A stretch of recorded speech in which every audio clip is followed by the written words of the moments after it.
Hello everyone and welcome to my General Hospital Today channel. I hope everyone is having a wonderful day. Before we begin, please hit the subscribe button and give this video a thumbs up. Carly and Jack had a bottle of champagne in Jack's hotel room as Valentine lurked in the corridor. After kissing, Jack noticed that the bottle's label had been replaced and slapped the glass out of her hand. It was too late, she had passed out. Valentine heard what happened through the door and appeared satisfied, so he swiftly exited the room. Jack contacted 911 and informed them that Carly had taken an unknown toxin.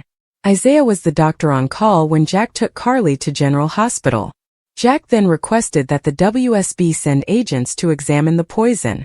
When they arrived, Jack instructed them: 1. To examine the poison in the bottle and check the hotel's surveillance tape to identify who brought it, and the other to protect Carly.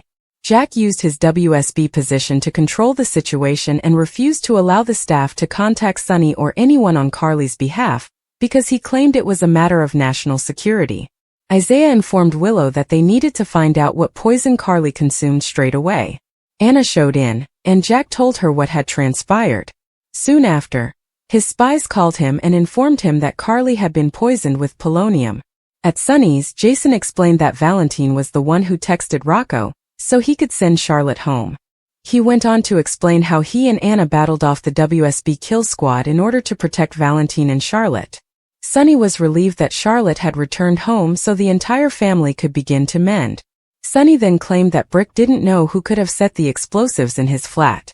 But Jason believed that since no one was perfect, they would eventually uncover evidence. Sunny stated that they would not feel safe until they found out who was guilty and took them out. Sunny then informed Jason that Carly had spoken with Michael on the phone, and that he was doing fine, but that whoever damaged him would be held accountable. Sunny questioned why a clever man like Sidwell would pursue his family. They set Sidwell aside for the time being and attempted to determine who else would want to pursue Sunny. After discussing it, they determined that either someone purchased the device from the intelligence community or someone in the intelligence community wanted to kill Sunny. Sunny told Jason to take excellent care of Sasha since someone was chasing them, and she could be in danger because of her relationship with Jason. Later, a black hooded figure entered Sunny's home and stole a little briefcase from a hidden area in the fireplace. He opened it and found multiple passports with Valentine and Charlotte's photographs, but their names were Will Cortland and Melanie Cortland. James Patrick Stewart played Will on All My Children, and his sister was Melanie. Sunny quickly appeared with a gun, only to discover that the hooded man was Valentine. Tracy was relieved when Gio informed her that there were no government authorities or bulldozers at the Quartermain's house. Brooke Lynn inquired about Tracy's current activities. Tracy stated that she thought things had spiraled out of control after being jailed. Chase informed her that she had a violent altercation with a government employee. Tracy quickly left, so Sasha, Gio, Brooke Lynn, and Chase all talked about her. Sasha was concerned about Tracy's well-being because money was irrelevant in the land dispute. She went down to the mausoleum 3 times a week to see her family members. Brooke Lynn stated that Tracy felt close to her parents and brother there, and Sasha stated that Tracy always placed fresh flowers in the tomb, indicating that the location was very important to her. Chase indicated that Drew was making a huge deal about a few feet solely to damage his family. Brooke Lynn commented, "Love her or hate her, Drew has picked a fight with the wrong broad." Gio pointed out that Tracy could take on anyone on any corner in Bensonhurst. Sasha and Gio discussed how Tracy had a unique way of showing people she loved them, and despite being outsiders, they felt like they were a part of something truly wonderful. When Jason returned home, Sasha informed him they had to talk about the baby. Meanwhile, Brooke Lynn told Chase how Lois had informed Gloria about her pregnancy all those years ago. Brooke Lynn mourned all of the back-and-forth secrets that arose as a result of her pregnancy, realizing that by not giving Chase the whole story, she was withholding information from him in the same way that her family had withheld it from her. Finally, she told Chase that Dante was her baby's father. Chase appeared stunned. Martin informed his sister at Laura's that they should focus on the positive because their family situation was improving. He expressed his hope that because Valentine was still in the wind, Lulu would be able to move past his business relationship with the Cassadines. Anna arrived at Laura's door with U.S. Marshal Thompson, who carried an arrest order for Martin. When the attorney learned the news, he appeared shocked. Anna claimed that one of Martin's ex-wives filed charges because he was behind on alimony payments, but the warrant did not indicate which wife. Martin was surprised to learn that he was being extradited to California for such an offense. Tracy soon arrived, and Martin accused her of being responsible for the arrest. She grins and admits she is. She plainly relished in his agony. When questioned how she knew to make a phone call to investigate into Martin's finances, Tracy explained that she overheard Lucy discussing Martin's windfall from selling Valentine's house, and assumed he would want to hide that money from his former spouses. He stated that he hadn't declared it as income yet. He described his ex-wife, who he felt was behind it, as meaner than Blair Kramer. "If I go to California, this will put me on the rack and make microwave popcorn," Marty told me. Laura inquired as to what they should do to make it go away. Tracy explained that it was one of the consequences of him uprooting her family's graves on Drew's behalf. Laura responded that Drew had made everything public record. She questioned Tracy's ability to hold Martin accountable, when she was fully aware that Drew was responsible for everything. Martin then stuck his foot in his mouth, so Tracy instructed the U.S. Marshal to do his duty and arrest Martin. When Kai approached the door, Trina stood sullenly holding the dove Spencer had given her. He guided her through it and told her he understood her want to be alone. When she was ready to stop being alone, he would be there for her. Trina eventually opened the door, saying she didn't want to be alone after all. She told Kai about Spencer's death last year, and she didn't want to celebrate her birthday straight after. This year's birthday surprise was better than the previous years, but Emma's gift was the same book Spencer had given her, bringing everything back to her. She thought she had moved on from her grief, but it would return every now and then. She let Kai view the book and he read the inscription. She told him everything about Spencer and the incident with Esme, who ended up sleeping with Nicholas. "Wow," he remarked, adding, "that is a long-haul revenge act." She informed him that when she and Spencer went to Paris to study at the Sorbonne, Esme discovered them and killed Spencer. Kai later used an art analogy to tell Trina that he felt she was daring and attractive. Before he went, he gave her a framed photo of them and the murals they created at the art museum.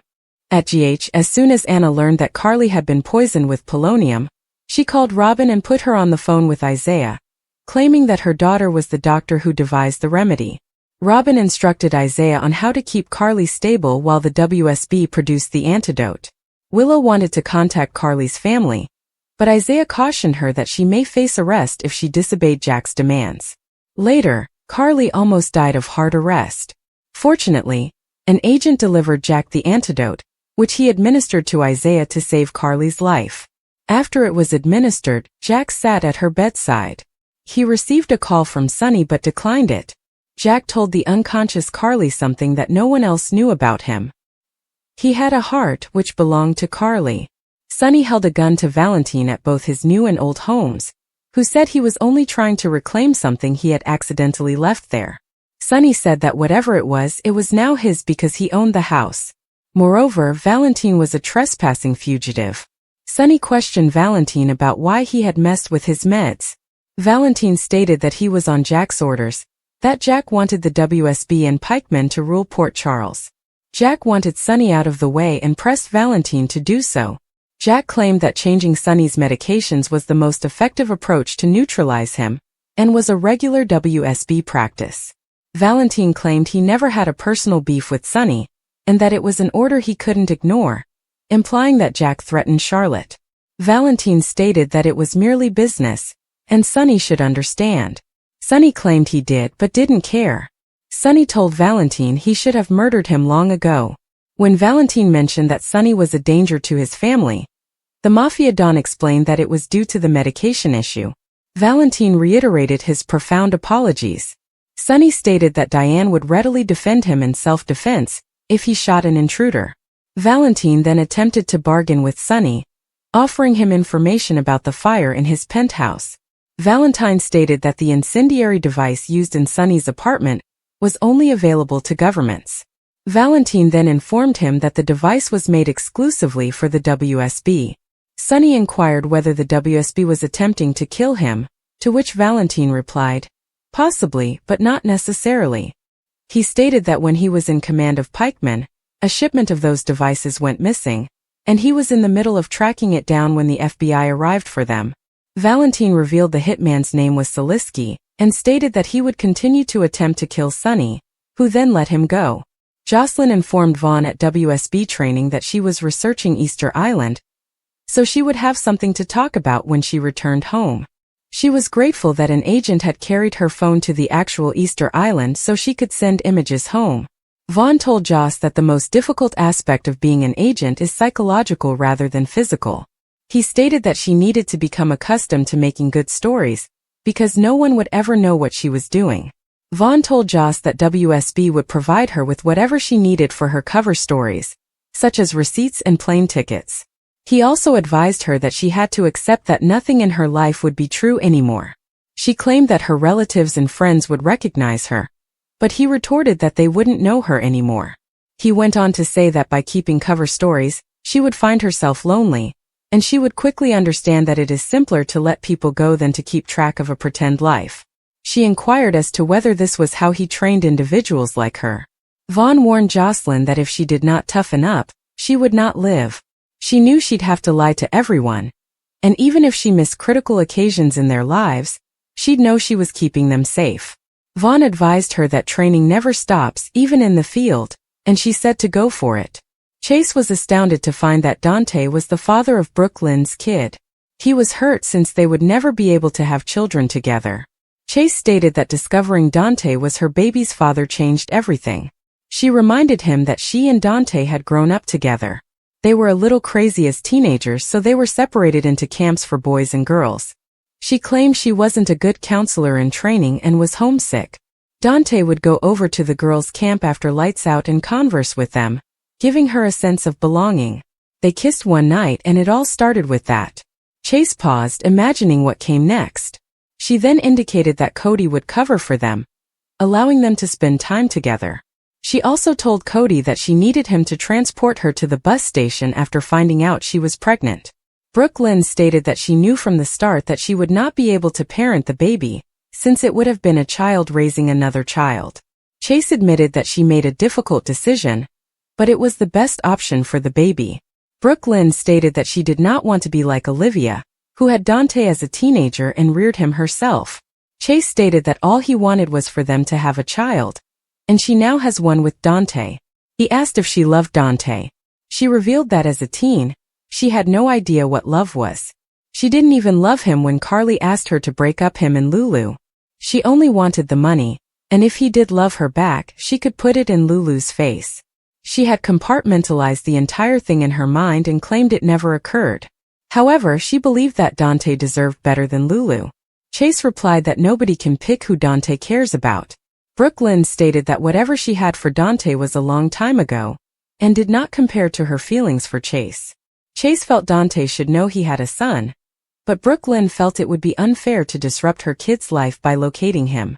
But if he came looking for his biological parents, she'd cheerfully explain everything. Until that happened, she refused to torture Dante with unanswered inquiries, claiming he preferred not to know.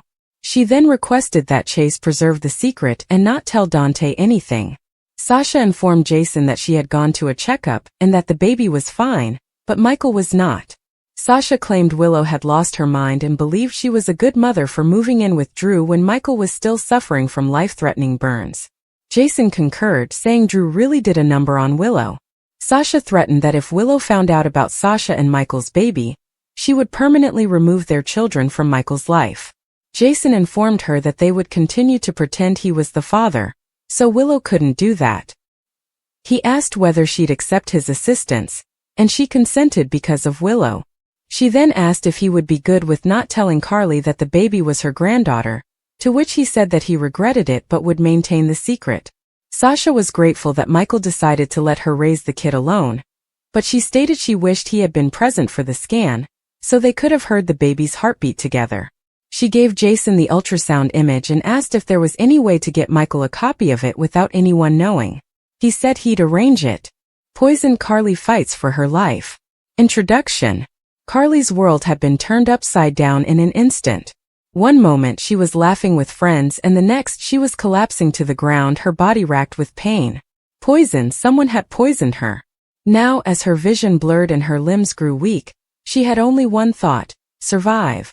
This is the story of Carly's desperate fight for her life.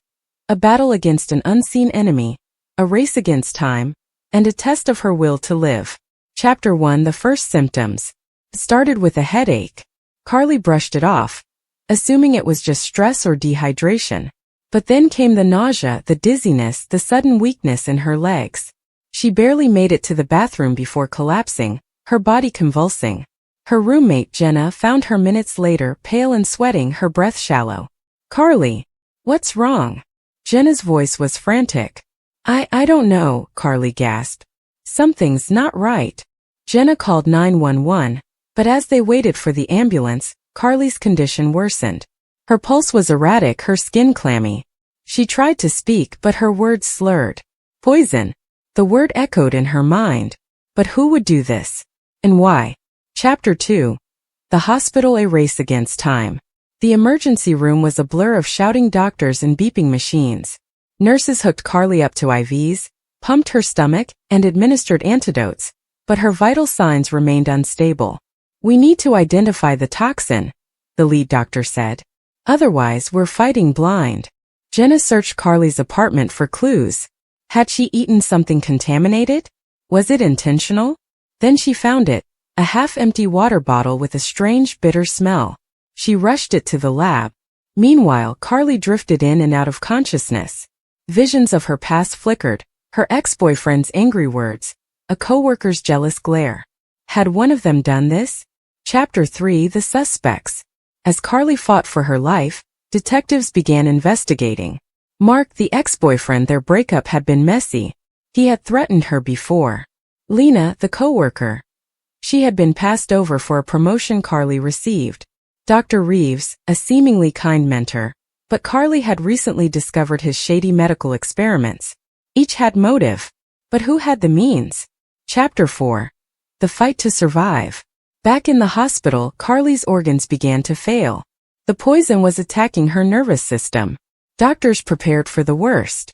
But Carly wasn't ready to give up. Through sheer willpower, she forced her eyes open, gripping the nurse's hand. "Find who did this," she whispered. Then a breakthrough. The lab identified the poison, a rare slow-acting toxin used in chemical labs. Only someone with medical or scientific knowledge would have access. Chapter 5. The truth revealed. The evidence pointed to Dr. Reeves. He had been using Carly as an unwitting test subject for a new, undetectable poison. When she stumbled upon his files, he decided to silence her. Police arrested him just as he tried to flee. Chapter 6. Recovery and justice. Carly survived, but the ordeal left her physically and emotionally scarred. She spent months in rehab, rebuilding her strength. Mark apologized for his past behavior. Lena admitted her jealousy but swore she'd never hurt her. And Dr. Reeves? He was sentenced to life in prison. Conclusion. Carly's fight for her life was more than a battle against poison. It was a fight for justice, for truth, and for her future. She emerged stronger, wiser, and determined never to let anyone take her life for granted again. And as she walked out of the hospital finally free, she knew one thing for certain. She was a survivor. Carly's survival. Defying death from polonium poisoning. Introduction. Polonium-210 is one of the deadliest substances known to man. A minuscule dose, invisible to the naked eye, can shut down the body's vital systems within days. Few survive its effects, yet in this story Carly does. Her survival is nothing short of miraculous, defying medical expectations and the grim statistics associated with such poisonings. This narrative explores how Carly endured the poisoning, the medical interventions that saved her, and the long-term consequences of her brush with death. The poisoning incident. Carly, a journalist investigating high-level corruption, became a target after uncovering sensitive information. One evening, she sipped from a contaminated drink, unknowingly ingesting polonium-210. At first, she felt only mild nausea, dismissing it as food poisoning. But within hours, her condition deteriorated rapidly. Violent vomiting, crippling fatigue, and agonizing abdominal pain sent her to the emergency room. Doctors initially misdiagnosed her symptoms, attributing them to a severe flu or bacterial infection. But as her organs began failing, specialists recognized the telltale signs of radiation poisoning. Blood tests confirmed the unthinkable. Carly had been poisoned with polonium. The race against time. Polonium-210 emits alpha radiation, which destroys cells from within. Unlike other radioactive isotopes, it does not pass through the body harmlessly. It integrates into tissues, wreaking havoc. The prognosis was grim. Most victims die within weeks. Yet, Carly had two advantages: early detection, relative to other cases, and access to cutting-edge treatment. Medical teams implemented aggressive countermeasures. Chelation therapy. Doctors administered chelating agents like DTPA, diethylenytriamine pentacetate, to bind radioactive particles and expedite their excretion. While not perfectly effective against polonium, it slowed the damage. Bone marrow transfusion radiation had decimated Carly's white blood cells, leaving her vulnerable to infections. A stem cell transplant replenished her immune system. Antioxidant treatments, high-dose antioxidants like glutathione and N-acetylcysteine, were used to mitigate cellular damage. Supportive care dialysis supported her failing kidneys, while 4 fluids and electrolytes stabilized her circulatory system. The psychological toll. Surviving an assassination attempt left deep psychological scars. Carly suffered from PTSD, plagued by nightmares and paranoia. Trusting food, drinks, or even people became a struggle. Therapy and a strong support network were crucial in her recovery. Long-term health effects. Though Carly survived, polonium left permanent damage. Increased cancer risk. Radiation mutates DNA, heightening the likelihood of leukemia and other cancers. Organ dysfunction. Her liver and kidneys sustained irreversible harm, requiring lifelong monitoring. Chronic fatigue. Cellular damage left her with persistent exhaustion. Conclusion. Carly's survival was a medical marvel, a testament to rapid intervention and sheer willpower. Yet, her ordeal underscores the brutal reality of polonium poisoning. Even survivors face lifelong consequences. Her story serves as both a warning and an inspiration, proving that even against one of the deadliest poisons, the human spirit can endure. 3. She's part of a larger conspiracy. Portia may not be acting alone. If she's part of an organization, a corrupt hospital, a secret society, or a criminal network, Drew's file could be a piece of a larger puzzle. Potential connections. A medical experiment. Drew could be an unwitting test subject. A political cover-up. His condition might be tied to a scandal someone wants buried. A revenge plot. Someone from Drew's past may be using Portia to exact vengeance. The psychological and thematic implications. Beyond the surface-level mystery, the concealment of Drew's medical file and Portia's hidden agenda explore deeper themes. 1. The fragility of memory and identity. If Drew's medical records contain suppressed memories or altered diagnoses, the story touches on how easily reality can be manipulated. Is Drew who he thinks he is? Has his past been rewritten? 2. The ethics of secrecy in medicine. Medical professionals are bound by confidentiality. But what happens when that secrecy is abused? Portia's actions raise ethical questions about who controls personal health information. 3. Power dynamics in relationships. Portia's control over Drew's file symbolizes a power imbalance. Whether she's a caregiver, lover, or enemy, her ability to withhold truth gives her dominance over his life. 4. The consequences of deception. Every lie has ripple effects. If Drew discovers the truth, will it destroy him or set him free? And if Portia's secrets are exposed, will she face justice or will she find a way to escape accountability? Possible plot twists and resolutions. How might this mystery unfold? Several directions are possible. 1. Drew discovers the truth. He stumbles upon his real medical records, uncovering a shocking diagnosis or evidence of tampering. He confronts Portia, leading to a dramatic showdown where her true motives are revealed. 2. Portia's downfall. Another character exposes her, perhaps a colleague who suspects foul play. Her own guilt or fear drives her to make a fatal mistake, leading to her undoing. 3. A darker revelation. The file reveals that Drew was never sick. Someone was making him ill. Portia isn't acting alone. A powerful figure has been pulling the strings all along. 4. Redemption or tragedy? Portia confesses, seeking forgiveness, but is it too late? Drew, overwhelmed by the truth, suffers a breakdown or takes drastic action. General Hospital spoilers. Drew's shooting tragedy. Nina helps Willow with cover-up? Drew Kane has faced his fair share of struggles in Port Charles, but his latest ordeal might be his most dangerous yet. Recent General Hospital spoilers suggest that Drew becomes the victim of a tragic shooting, shaking the town to its core.